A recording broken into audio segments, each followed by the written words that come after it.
Shalom Bapak Ibu yang terkasih di dalam Tuhan, selamat pagi, selamat berjumpa kembali dalam kasih Tuhan. Kita percaya satu dua orang berhimpun atas namanya, Dia hadir di tempat ini, Dia hadir di bait kudusnya, dan Dia siap untuk melawat setiap kita, para umatnya, para domba-dombanya. Kita mau berikan yang terbaik buat Tuhan, kita mau naikkan pujian hormat kita. Terima kasih Tuhan. Saya mengundang Bapak Ibu untuk bangkit berdiri. Terima kasih Tuhan.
kami, memanggil setiap kami Tuhan, memilih setiap kami untuk menjadi umat kepunyaan dan milik Tuhan.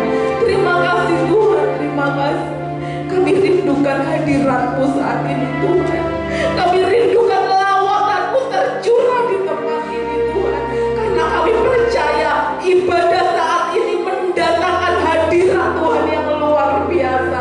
Terima kasih Tuhan, terima kasih Bapa. Kami menyerahkan ibadah dari awal pertengahan sampai pada akhirnya hanya di dalam nama Bapa, Putra dan Roh Kudus yang telah menjadi Tuhan dan Juru Selamat kami yang hidup. Haleluya, amin. Sekali lagi shalom Bapak Ibu yang terkasih. Shalom, ada sukacita di tempat ini.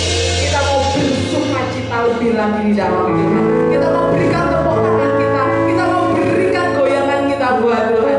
Haleluya. Yang siap untuk memuji-muji Tuhan, berikan sorak-sorai manusia buat Tuhan. Haleluya.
Haleluya.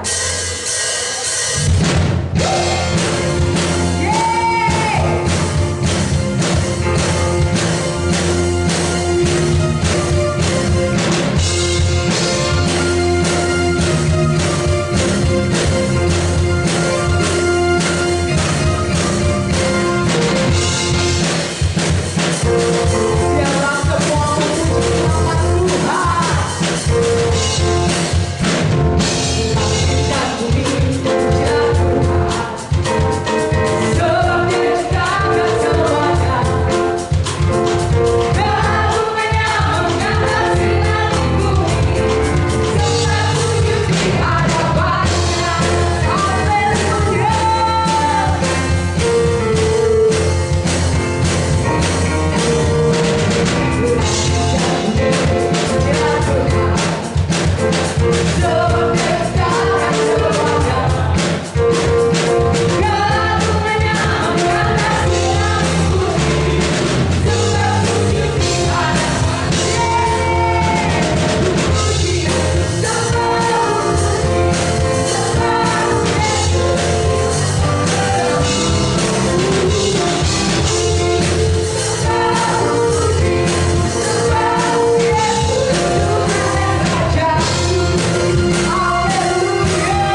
tiba saatnya kita mau masuk lebih dalam lagi dalam hadirat Tuhan tentunya.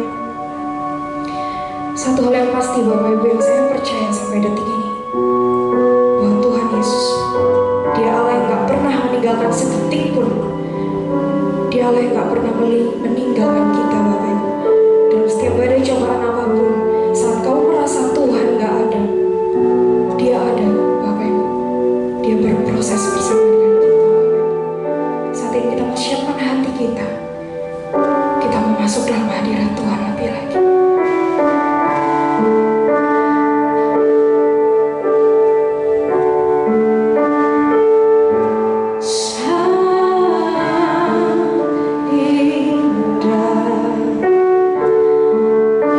Ku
masalah yang kau pikul saat ini.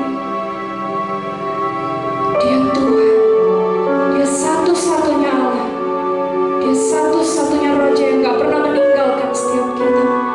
Apapun sakit penyakitmu saat ini, dia Allah, dia yang sanggup menyembuhkan setiap kita.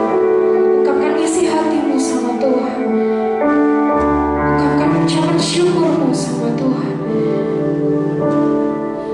Dia Allah, dia gak minta waktu kita banyak, Bapak Ibu.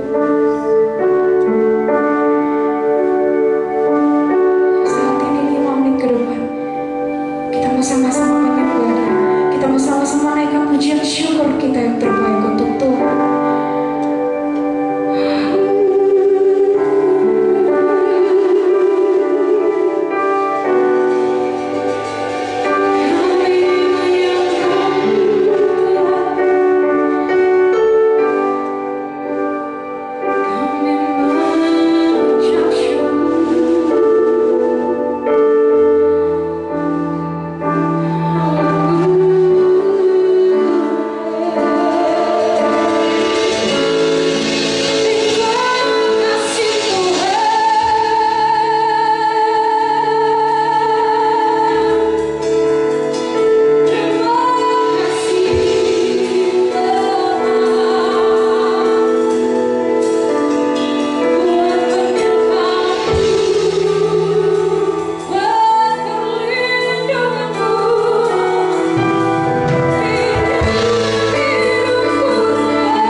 Engkau adalah Raja di atas segala raja.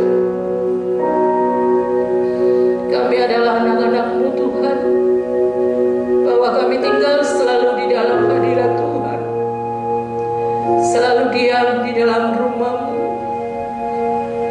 untuk kami bisa memuji, menyembah Tuhan, untuk kami boleh mendengar setiap kebenaran firman, sebab hanya Engkau kebenaran dalam hidup kami, tidak ada yang lain. Terima kasih Tuhan, terima kasih Engkau yang menarik setiap kami hadir di tempat ini. Sekalipun kami tahu cuaca tadi hujan, tapi kami lihat jemaat-Mu itu luar biasa.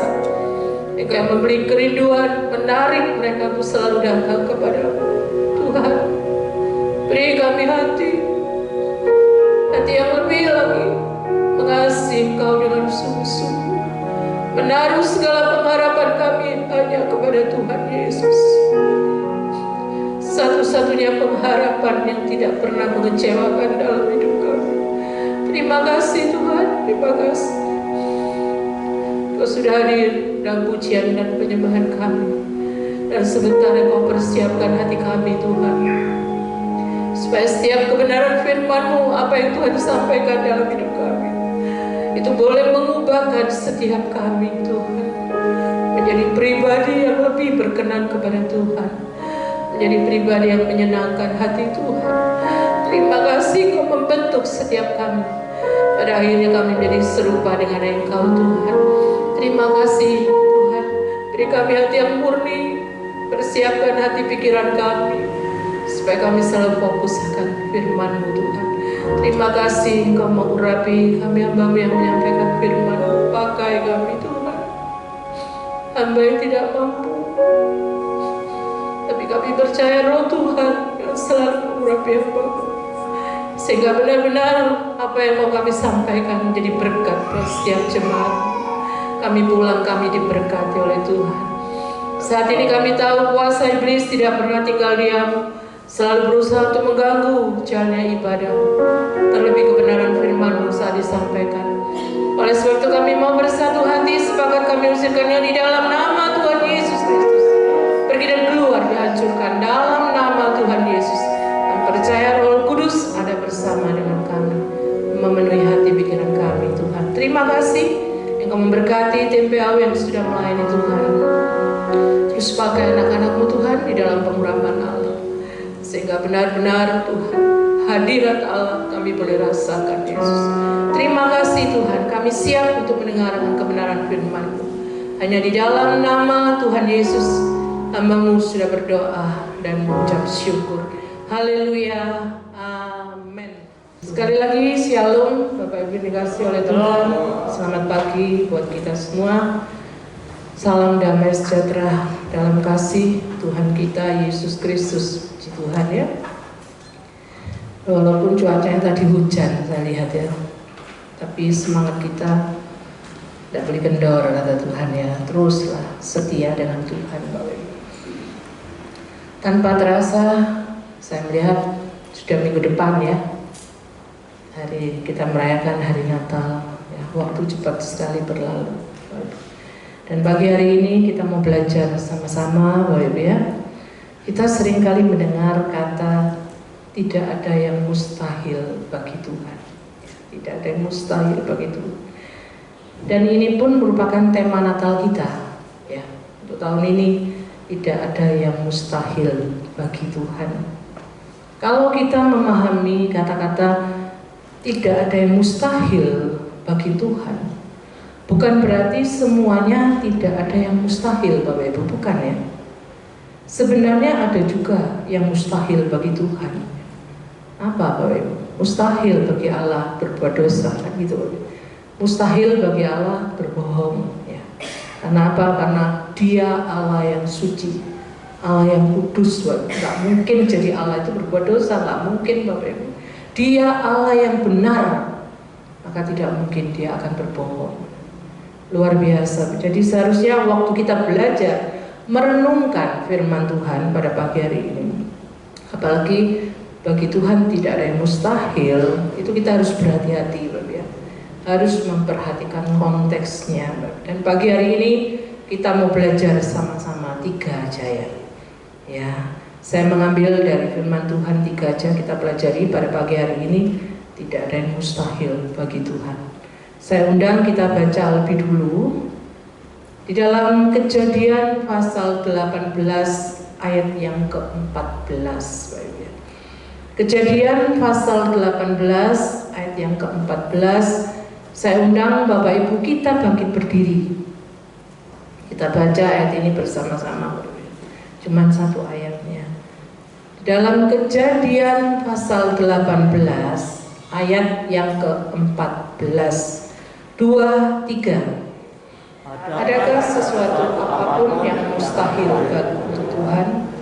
Pada waktu yang telah ditetapkan itu tahun depan, aku akan kembali mendapatkan engkau. Pada waktu itulah Sarah mempunyai seorang anak laki-laki. Amin. Silakan duduk Bapak Ibu, kita semua diberkati oleh Tuhan. Bapak Ibu pasti tahu ceritanya ya. Kita tahu bersama-sama ya. Waktu itu Tuhan berjanji kepada Abraham akan memberikan keturunan, akan memberikan anak. Tapi ditunggu lama Bapak Ibu, tidak datang-datang. Sehingga pada suatu kali Tuhan bersama 2 malaikatnya itu datang melewati kemahnya Abraham. Ya. Waktu lewat kemah Abraham, lalu Abraham menyambut tamunya ya. Waktu datang dia sambut tamunya dengan ramah tamah ya, disuguhkan segala makanan ya. Singkat cerita kemudian Tuhan mengatakan demikian, bahwa Sarah akan hamil, tadi dikatakan ya, akan punya anak ya. Abraham akan punya keturunan dikatakan ya. Saat Sarah mendengar akan hal itu, Sarah di dalam kemah, dia ketawa ya. Seolah-olah hal itu mustahil ya. Ya karena apa Bapak? Kita kan tahu ceritanya. Sarah berusia sudah 89 tahun. Ya. Bahwa dikatakan tahun depan kamu akan melahirkan. Berarti umur 90. Apalagi kita tahu Sarah itu sudah mandul. Ya, usia segitu nggak bisa, Bapak. Ya, sekalipun nggak mandul sulit, nggak bisa mungkin ya. Mempunyai keturunan gitu ya, punya anak ya. Begitu juga dengan Abraham. Abraham usianya sudah 99 tahun. Tapi waktu ya, seharusnya di ayat yang ke-10 kalau kita baca ya di rumah dibaca ya, Kejadian tetap pasal 18 ayat yang ke-10 sudah diberitahu sama malaikat bahwa tahun depan istrimu akan melahirkan. Tapi diingatkan lagi di ayat yang ke-14 karena apa? Karena Sarah nggak percaya kan ya. Seakan-akan mustahil, makanya dikatakan adakah sesuatu apapun yang mustahil untuk Tuhan? Jadi saat itu Tuhan berbicara ya untuk meyakinkan Sarah, makanya Tuhan bicara seperti itu. Adakah sesuatu apapun yang mustahil untuk Tuhan? Pada waktu yang telah ditetapkan itu tahun depan, aku akan kembali mendapatkan engkau. Pada waktu itulah Sarah mempunyai seorang anak laki-laki, ya. Luar biasa Bapak Ibu ya. Dan apa yang Tuhan sampaikan janjinya ya, itu pasti terjadi. Pasti akan terjadi. Walaupun kita tahu ya, tidak mungkin seharusnya kan gitu Bapak Ibu ya, karena usia juga karena Sarah sudah menopause ya. Ya memang mandul Sarah. Seharusnya mustahil gitu ya. Tapi kenapa Abraham beroleh ketidakmustahilan itu, Bapak? Ya, karena apa? Oleh karena Tuhan sudah berjanji kepada Abraham. Ya. Jadi Tuhan sudah berjanji kepada Abraham. Jadi walaupun Abraham banyak melakukan kelemahan fisik, ya, sebagai manusia kita banyak melakukan kesalahan gitu, Bapak. Begitupun Sarah, dia juga banyak melakukan kesalahan-kesalahan ya. Ada kelemahan-kelemahan rohani ya. Baik Abraham, baik Sarah ya. Namun karena Tuhan sudah berjanji Bapak, ya, bahwa mereka akan punya keturunan, maka Abraham sesuai dengan janjinya Allah, dia beroleh segala kemungkinan ya. Luar biasa Bapak ya. Karena itu pelajarannya yang pertama dari ayat yang kita pelajari ini, Tuhan mau memberitahu kita bahwa tidak mungkin Allah itu ingkar janji. Ya.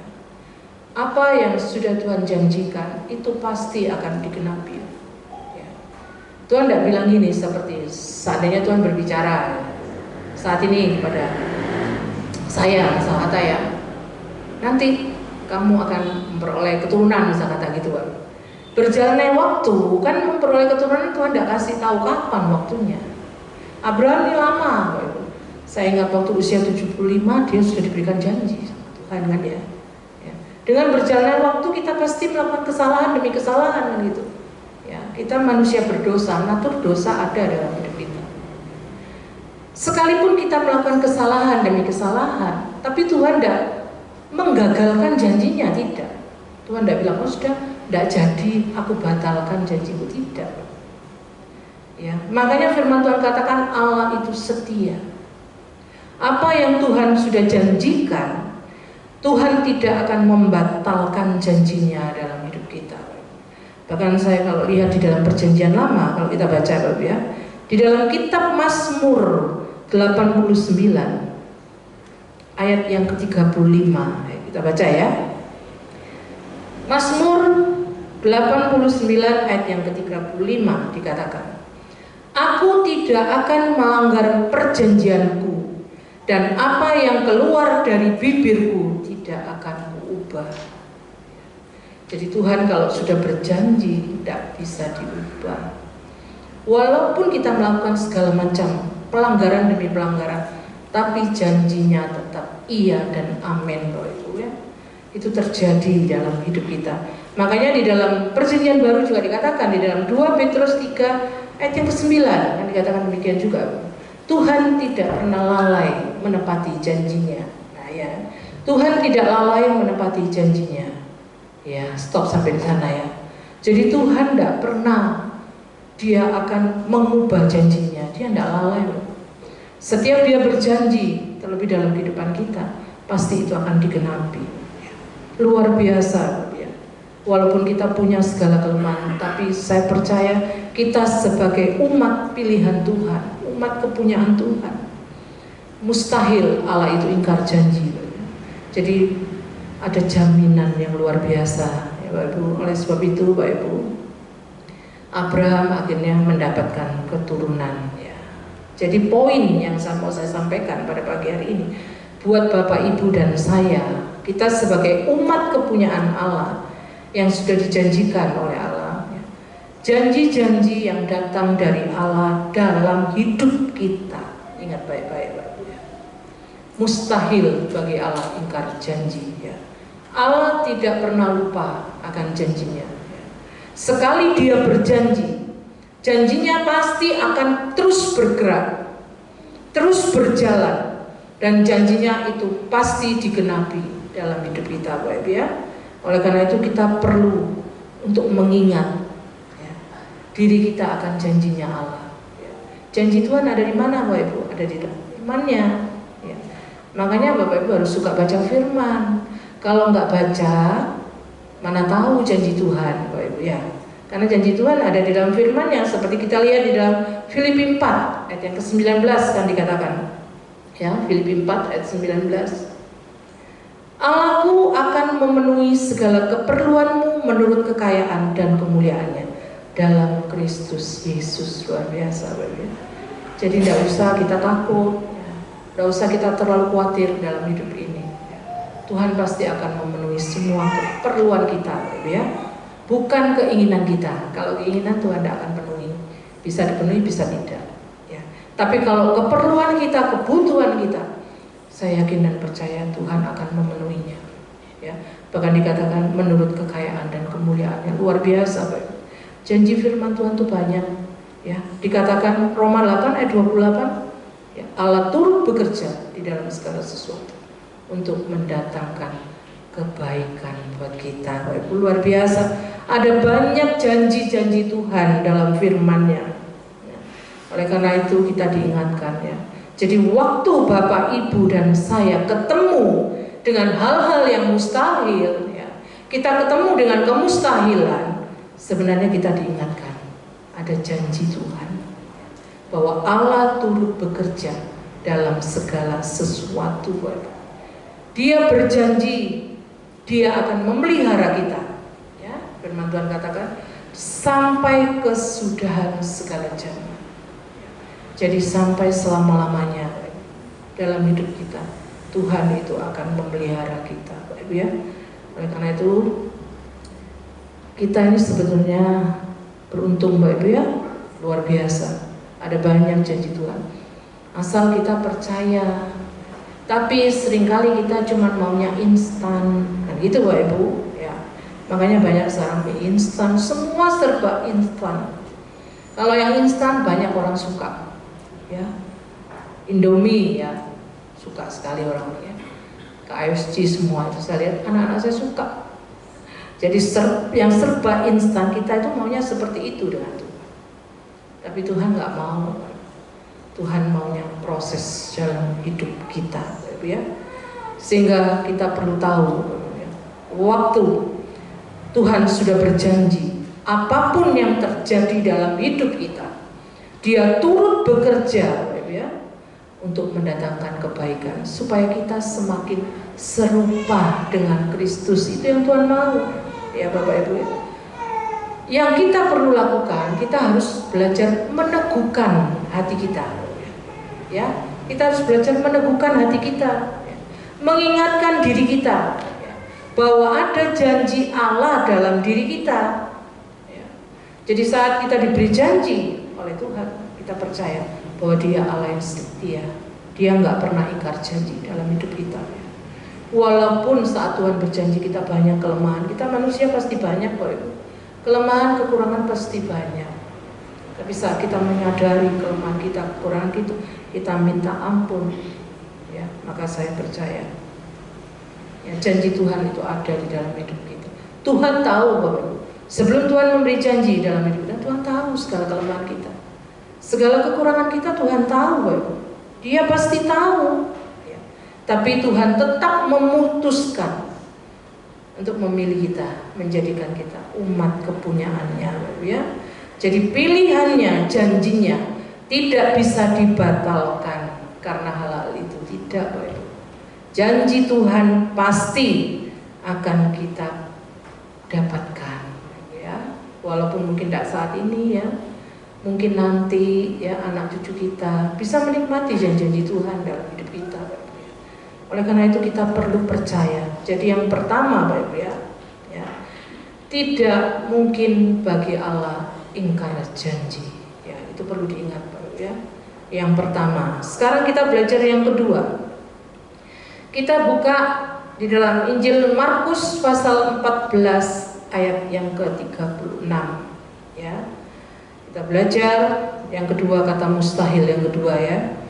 Markus 14 ayat 36 dikatakan, katanya, ya Aba, ya Bapa, tidak ada yang mustahil bagimu. Ambillah cawan ini daripadaku, tetapi janganlah apa yang aku kehendaki, melainkan apa yang engkau kehendaki. Jadi ini doa Tuhan Yesus, ya, waktu di Taman Getsemani. Dikatakan, ya Aba, ya Bapa, tidak ada yang mustahil bagimu. Ambillah cawan ini daripadaku. Ya, dikatakan, ya, cawan apa Bapak? Yaitu cawan murka, ya kan? Ya, cawan murka Allah, salib, ya. Via dolorosa, waktu Tuhan disiksa, ya, dipermalukan, semuanya Tuhan lakukan untuk menebus kita, Bapak, untuk menyelamatkan kita. Tetapi, ya, dikatakan selanjutnya, tapi janganlah apa yang aku kehendaki, melainkan apa yang engkau kehendaki, Bapak. Bahkan kalau kita tahu, ya, Allah Bapa tidak menggenapinya, Bapak Ibu, kan, ya. Cawan murka Allah tidak dibatalkan oleh Allah Bapa, ya. Sebetulnya Allah Bapa sanggup, kan Bapak, untuk menyingkirkan cawan murka, ya. Sehingga Tuhan Yesus nggak perlu meminumnya. Bisa Bapak Ibu, ya, bisa. Allah Bapa bisa membuat Tuhan Yesus tidak melewati salib, tidak bisa Bapak Ibu. Tapi itu tetap dilakukan, Bapak Ibu, ya. Salib tetap terjadi, penderitaan tetap terjadi, ya. Mahkota duri dikenakan di kepala Tuhan. Ya. Jadi tetap terjadi penderitaan Yesus. Ya. Artinya cawan itu tidak disingkirkan oleh Bapa, tetap terjadi. Jadi pelajarannya Bapak Ibu ya, Tuhan Yesus tahu tidak ada yang mustahil bagi Bapaknya. Bapaknya sanggup Bapak Ibu. Ya. Tetapi Bapaknya tidak mau melakukan. Ya. Artinya walaupun tidak ada yang mustahil bagi Allah, bukan berarti semua yang tidak mustahil itu Allah mau mengerjakannya, Bapak Ibu, untuk kita. Ya. Bukan semuanya Tuhan mau mengerjakannya untuk kita, Bapak Ibu ya. Memang tidak ada yang mustahil bagi Allah. Allah itu sanggup untuk melakukan semuanya. Tetapi tidak semuanya Allah mau mengerjakannya. Ya. Contohnya Tuhan Yesus, dia tetap disalib, Bapak Ibu. Ya. Allah Bapa tidak mau mengerjakannya, tidak mau melakukannya, Bapak Ibu ya.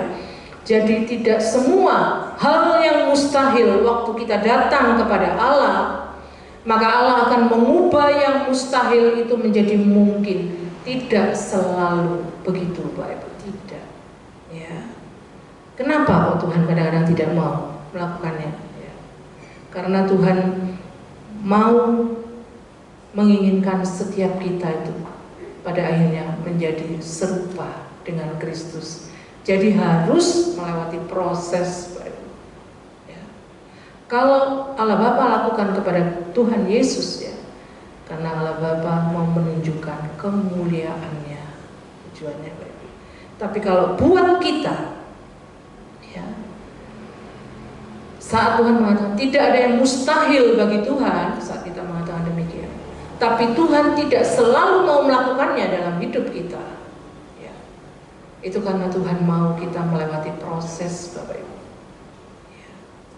Melewati proses akhirnya kita menjadi serupa dengan Kristus ya.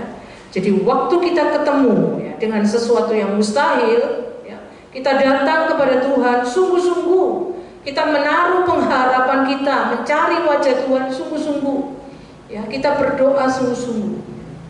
Tapi dengar baik-baik, belum tentu Allah mengubah yang mustahil itu menjadi tidak mustahil, belum tentu ya. Karena apa? Karena Tuhan kadang-kadang mau kita jalani, kita hadapi, kita berjalan di atas kemustahilan, tetapi tetap di situ Allah beserta kita. Ya. Selalu ada penyertaan kita, ada pemeliharaan Tuhan di dalam hidup kita.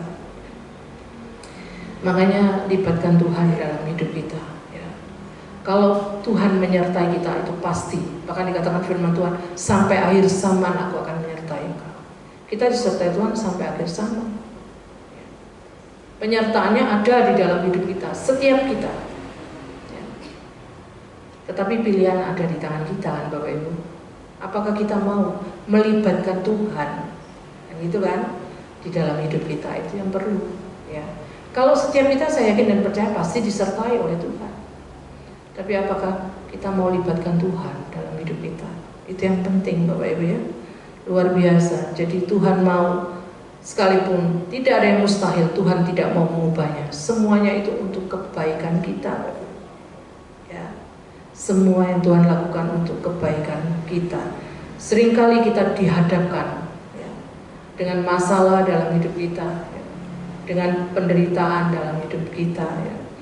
Karena Tuhan mau melewati semua itu, kita menjadi lebih baik, Bapak Ibu. Kita menjadi lebih dewasa, lebih matang, lebih serupa dengan Kristus, Bapak Ibu. Sehingga Tuhan tidak mengubah, ya, tetap, ya. Mestinya Tuhan bisa mengubah, tapi Tuhan tidak mau lakukan. Tapi saya percaya Tuhan akan beri kita kekuatan, Bapak Ibu. Ya. Tuhan membuat kita kuat melewati semuanya.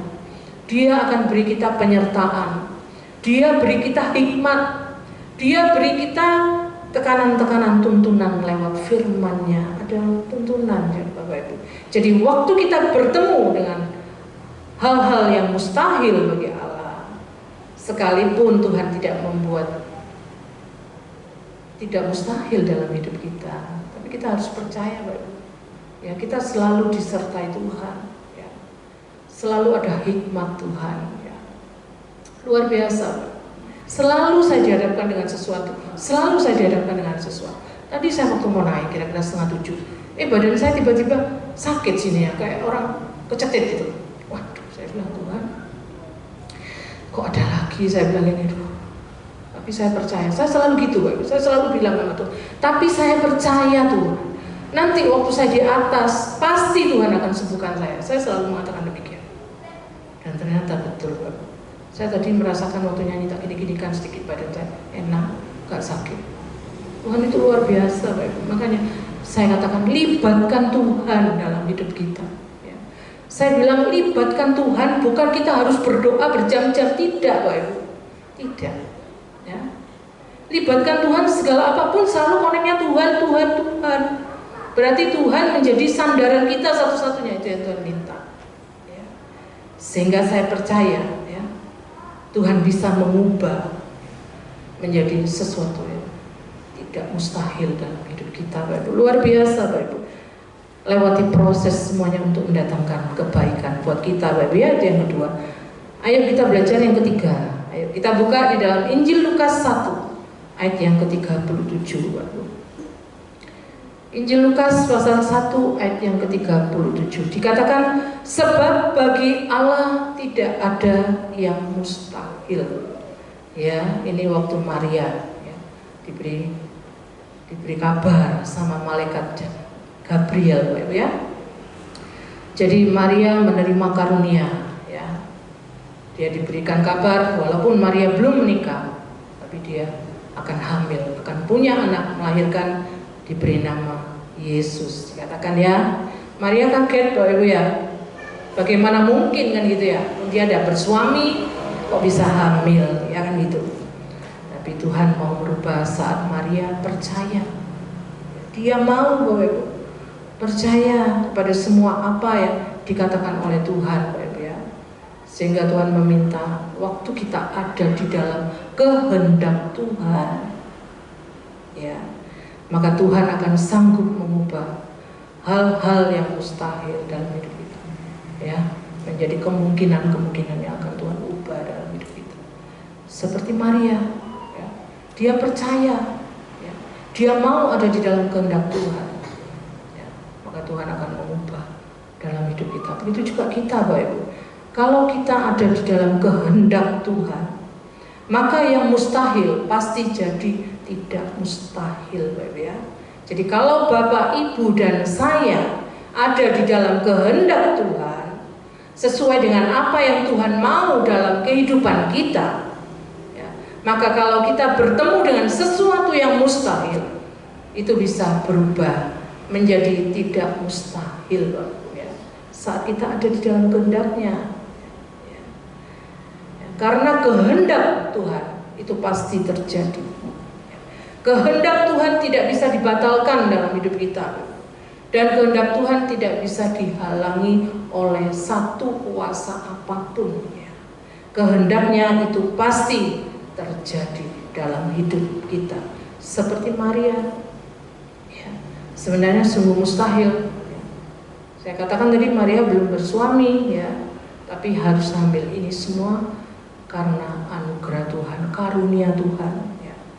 Dia bisa mengadakan dari yang tidak ada menjadi ada, yang tidak bisa menjadi bisa, ya.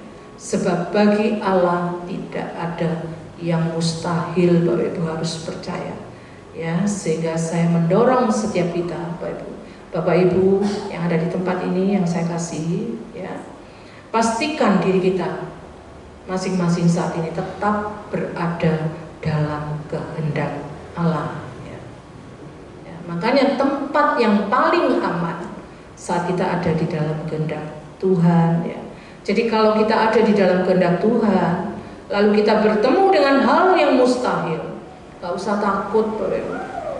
Karena Allah sanggup mengubah yang mustahil menjadi tidak mustahil. Karena apa? Karena kita sedang mengerjakan kehendak Allah dalam hidup kita, Bapak Ibu ya. Luar biasa, Bapak Ibu ya. Jadi apa yang kita perlu bingungkan saat ini? Gak usah bingung, Bapak. Mungkin kadang-kadang kita mengatakan, Tuhan, bisakah aku mengalami pemulihan? secara rohani? Bisakah orang tuaku dipulihkan secara rohani? Bisakah sahabatku, temanku dipulihkan? Bisa, ya, pasti bisa, asal kita berada di dalam kehendak Allah. Saat kita berada di dalam kehendak Allah, maka kita akan melihat kuasa Tuhan itu bekerja dalam hidup kita, ya. Dan pemulihan itu pasti terjadi, Bapak Ibu ya. Karena itu pagi hari ini kita belajar, Bapak Ibu ya. Kita diingatkan ya. Mungkin seringkali kita punya pikiran mustahil aku bisa berubah. Ya, seringkali mungkin kita mengatakan demikian. Mustahil Tuhan, suamiku bisa berubah. Mustahil anakku bisa berubah. Enggak ada yang mustahil bagi Tuhan. Kalau kita mau tinggal di dalam kehendak Tuhan ya, maka Tuhan akan mengerjakannya di dalam hidup kita. Barangkali ya, Tuhan mengerjakannya itu perlahan. Langkah-langkah awal, langkah-langkah kecil ya, Tuhan lakukan dalam hidup kita. Sehingga Dia akan ubahkan kita, Bapak Ibu ya. Sehingga pasti pemulihan itu terjadi dalam hidup kita, Bapak Ibu ya. Jadi pagi hari ini kita mau belajar sama-sama. Ayo kita belajar merenungkan firman Tuhan. Pagi hari ini kita diingatkan, kalau kita bertemu dengan hal-hal yang mustahil, ingat yang pertama Bapak Ibu ya, mustahil Allah itu ingkar janji. Dia tidak pernah ingkar janji. Dia Allah yang setia. Ya, ya. Dikatakan dalam 2 Timotius, tidak salah ya, sekalipun kamu tidak setia, aku tetap setia, karena aku tidak dapat menyangkal. Jadi, luar biasa Bapak Ibu ya. Oleh karena itu yang pertama kita perlu belajar ya, di dalam segala sesuatu yang terjadi, Allah tidak pernah ingkar janji dalam hidup kita. Yang kedua, kalau kita ketemu dengan hal-hal yang mustahil dan kita datang kepada Tuhan, mungkin Tuhan tidak mengubahnya, karena Tuhan mau kita berjuang bersama dengan Dia. Tuhan mau ya. Supaya apa? Supaya melewati proses Tuhan membentuk pribadi kita semakin serupa dengan Dia, Bapak Ibu ya. Jadi kita harus percaya apa yang Tuhan kerjakan dalam hidup kita itu pasti yang terbaik. Yang ketiga, ya, kalau kita bersama dengan kehendak Tuhan, ya, saya bisa pastikan Bapak Ibu dan saya akan mengalami hal-hal yang mustahil menjadi tidak mustahil dalam hidup kita, Bapak Ibu. Ya, karena kita ada di dalam kehendaknya. Ya. Jadi apapun saat kita ada di dalam kehendak Tuhan, itu pasti akan terjadi dalam hidup kita, Bapak Ibu ya. Dia sanggup untuk mengubahkan segala perkara, Bapak Ibu. Luar biasa. Makanya dalam setiap apapun yang terjadi di hidup saya alami apapun, selalu saya konekkan dengan Tuhan. Selalu, Bapak Ibu. Saat ini nggak ada yang lain. Selalu saya bersyukur ya, Tuhan mengubah hari lepas hari lewat proses, Bapak Ibu. Walaupun saya tidak berdoa lama, Bapak Ibu, tidak. Ya, tapi saya acungin jempol papi saya, ya, luar biasa. Ya. Papi saya selalu benar-benar, ya, saya dulu kalau hambanya papi itu saya bilang, papi mau berdoa, naik ke atas lama. Walaupun dalam usia-usia yang lanjut, saya tahu kelemahan fisik ada ya Bapak ya. Kadang di tengah berdoa tidur, tapi semangat imannya luar biasa dengan Tuhan. Ya. Itu yang membekali diri saya. Saya mendapatkan bekal, saya mendapatkan teladan dari papi, dari mami. Teladan-teladan yang baik itu saya ambil di dalam hidup saya ya. Baik dari almarhum suami saya ambil yang baik ya. Saya berusaha, saya ingin Tuhan, saya ingin ya. Dan itu saya lakukan terus dalam hidup saya, karena saya tetap manusia yang berdosa, banyak kelemahan, banyak kesalahan, tapi saya selalu minta ampun, ya, saya selalu minta ampun. Dan saya selalu merasakan bahwa Tuhan yang menuntun langkah-langkah saya terus hari lepas hari, Bapak Ibu. Padahal saya memang sudah bilang sama Bapak Gembala, Odi, ya, juga sama Cidi, saya bilang, Cidi saya panggilkan tamu untuk minggu besok. Iya, enggak apa-apa, langsung dia bilang gitu. Ternyata nggak bisa tamu. Bahkan kemarin yang kita ke Curanongko, saya sudah ngomong sama Pak Santoso, nggak bisa. Maaf Ibu, sudah 3 kali saya panggil Pak Santoso, nggak pernah bisa. Ya, luar biasa ya. Tidak apa-apa, yang penting saya selalu mengatakan dengan Tuhan, Tuhan bimbing saya nggak mampu kalau Tuhan tidak bimbing saya. Ya. Saya pasti akan blank kalau tidak ada bimbingan Tuhan, bingung saya. Ya. Tapi Tuhan yang menuntun saya terus Bapak Ibu ya, sehingga saya percaya ya, Tuhan tidak pernah tinggalkan kita. Setiap jemaat di tempat ini nggak pernah tinggalkan, saya percaya Bapak Ibu. Ya, ada janji-janji Tuhan di dalam hidup kita. Memang saya tidak mudah untuk memanggil tamu Bapak Ibu, karena saya ingat ada seorang pendoa di tempat ini yang pernah mengatakan dengan saya, waktu sebelum meninggal dipanggil Tuhan, dia bilang, Lansia, jangan mudah-mudah panggil tamu sembarangan. Dia mengatakan demikian. Jangan, karena jemaat adalah tanggung jawab. Ya, gembala di tempat ini yang mengatakan demikian. Jadi saya takut Bapak Ibu, tidak mudah. Kalau benar-benar saya pertimbangkan dulu Bapak Ibu ya. Luar biasa. Kita tutup Alkitab kita